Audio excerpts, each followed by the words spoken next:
Hello বন্ধুরা, সকলে কেমন আছো? আমি খুব ভালো আছি।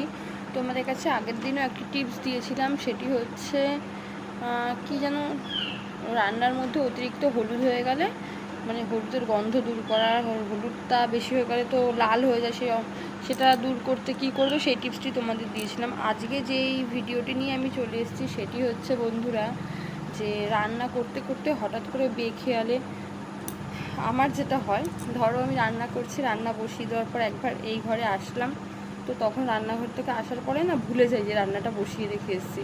হঠাৎ করে গিয়ে দেখি পুড়ে যায়, পুরো কালো হয়ে যায়। অনেক সময় এরকম হয়, আমার অনেকবার তরকারি, তারপরে ডাল, এরকম অনেকবারই পুড়ে গেছে। তো সেই টিপসটি তোমাদের আমি দেবো, রান্না পুড়ে গেলে হট করে সেই পোড়া ভাবটা দূর করবে কিভাবে, আর সহজেই পোড়া গন্ধটাও দূর হবে, সেটাই তোমাদের কাছে টিপস দেবো। তোমরা অবশ্যই ভিডিওটি স্কিপ না করে দেখো, তোমরা কিন্তু ভালোভাবে সমাধানটি পেয়ে যাবে।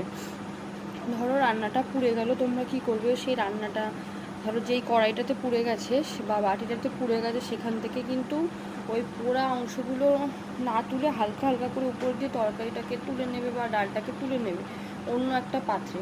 ওই কাচিয়ে কাচিয়ে খুন্তি শুদ্ধ ওই কালো ভাব, ওই পোড়া ভাবগুলো নিয়ে তুলে নিলে কিন্তু হবে না, হালকা করে অন্য একটা পাত্রে তুলে নিতে হবে। তার মধ্যে তোমরা দুধ ব্যবহার করতে পারো, পোড়া গন্ধ হতেও দূর হবে, 1 নম্বর। 2 নম্বর হচ্ছে পোড়া গন্ধে যে তিতকুটে ভাব হয়ে যায়, সেটা একদম দূর করতে লেবুর রস ব্যবহার করতে পারো। ঠিক আছে, 2 নম্বর হয়ে গেল। তোমরা খাবারের মধ্যে অল্প পরিমাণে ভিনিগার যোগ করতে পারো, ভিনিগার যোগ করলেও পোড়া গন্ধ দূর হয়ে যায়। 3টে টিপস তোমাদের দিয়ে দিলাম অলরেডি। তারপরে তোমরা যদি ভাবো এগুলো কি হবে, তোমরা কিন্তু করে দেখতে পারো। ঠিক আছে, আমি এই টিপসগুলো পেয়েছি, এবং যখন খাবার কোনো সময় পুড়ে যায় অবশ্যই আগে পাত্রটা চেঞ্জ করে নিই, তারপরে একটু দুধ বা ঘি যোগ করলে তো কোনো কথাই হবে না। ঘি যোগ করলে পুরো একদম স্বাদটা আরও দ্বিগুণ পাল্টে দেবে, আরও টেস্টি হয়ে যাবে খাবারটা। কিন্তু সবার প্রথমে কিন্তু তোমাদের এই কাজটা করতে, পাত্রটাকে কিন্তু চেঞ্জ করতে হবে।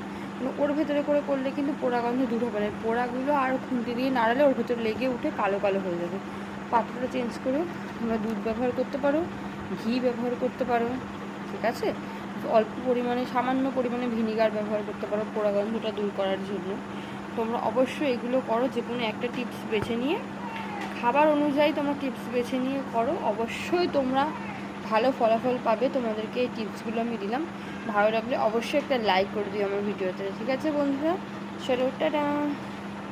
আর নিত্য নতুন এরকম ভিডিও পেতে তোমরা আমার চ্যানেলটাকে সাবস্ক্রাইব করে রেখো। ঠিক আছে।